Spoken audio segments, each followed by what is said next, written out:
Rather unsurprisingly, no one on the Bloody Elbow staff is tempted to go for the upset pick of Joseph Parker over Anthony Joshua in Saturday's Unified Heavyweight Championship boxing main event.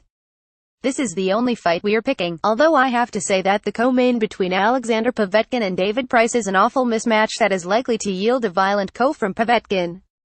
The top undercard bout for me is Josh Kelly, 5-0, 4 KOs, against Carlos Molina, the 2nd of August 28, 8 KOs, as Kelly looks to build himself up as a future welterweight contender. Note, predictions are entered throughout the week and collected the day before the event. Explanations behind each pick are not required and some writers opt not to do so for their own reasons. For example, if Phil McKenzie entered all of his predictions on Wednesday without adding in any explanations, he has no idea if he's going to be the only one siding with one fighter for any given fight. Anthony Joshua vs. Joseph Parker. Mookie Alexander. Parker really has to show a lot more than we've seen out of the last few fights. The Hughie Fury fight was among the worst I've ever seen, and two judges giving him embarrassingly lopsided scores in Fury's own country made that bout more lopsided than it actually was. His win against Razvan Kojanu was one-sided but also not impressive against someone he should be sparking out. Basically, the hype that Parker generated prior to winning the WBO title against Andy Ruiz has fizzled, and it's up to him to change the narrative, or else he's going to get crushed. Joshua is the better boxer and there's no denying that. More power, better technique, more approaches to his offense, etc.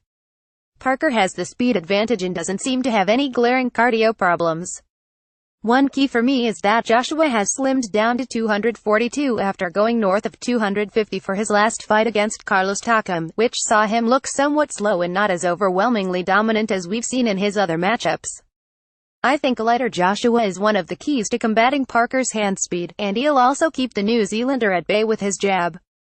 For reasons I can't really explain, I have a feeling that this is going the distance. Parker will be hurt, but he'll be tough to put away, and we see Joshua's KO streak broken. Anthony Joshua by unanimous decision. Ram Gilboa. The story here is obviously Joshua, with Parker just another chapter leading up to the Wilder showdown a little bit further along the plot. But in the ring, opponent number XX doesn't always play the part, some do spoil the narrative. Joseph Parker is a solid boxer. He's pretty speedy, a good all-arounder, and in his physical prime, that can buy you more than an entry ticket in heavyweight. Even though Parker doesn't really shine anywhere, he doesn't float like a butterfly or sting like a bee. I'm under a firm belief that any solid boxer weighing 240-odd pounds can beat any other guy on the planet on a given night.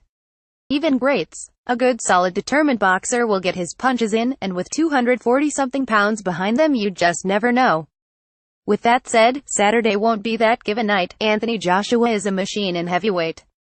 He famously ran the 100 meters dash in 11.5 seconds when he was just a little bit lighter.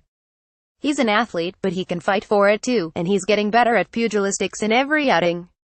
If he started boxing at earlier than 18 and with proper competition, he probably could have become an all-time great, and big as he is, even now he would have given problems to a lot of them.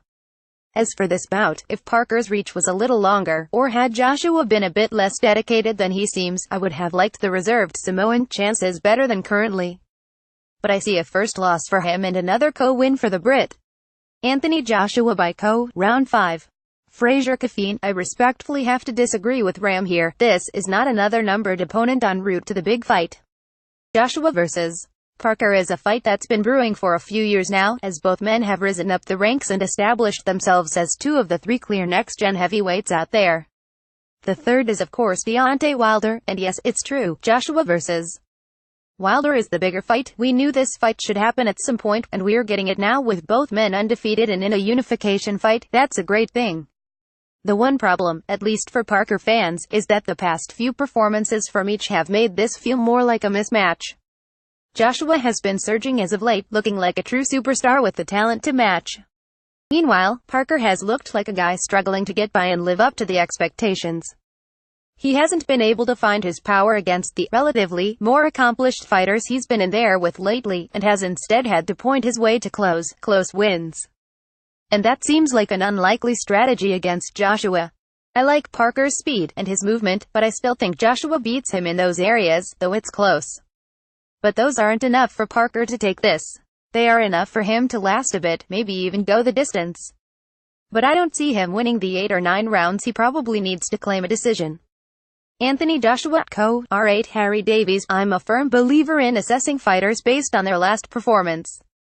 Anthony Joshua's last fight against Carlos Takam was below par to say the least, and it was topped off by an awful stoppage from the ref. If Joshua fights the same way he did that night against Joseph Parker this Saturday, I wouldn't be surprised if the fight is a lot closer than people may think. AJ clearly has the advantage in the power department, but it's evident that Parker owns the speed advantage. He has some lightning fast hands for a heavyweight. I see AJ going the distance for the first time in his career, but still getting the nod via unanimous decision. It's a good time to be a boxing fan at the moment, especially with the amount of crackers the heavyweight division is producing. Anthony Joshua by UD staff picking Joshua, Ram. Mookie, Nick, Frazier, Harry, Tim, Connor staff picking Parker, 52%, 225 votes, 16%, 72 votes, 8%, 35 votes, 5%, 24 votes, 0%, 3 votes, 16%, 73 votes, 432 votes. Total vote now.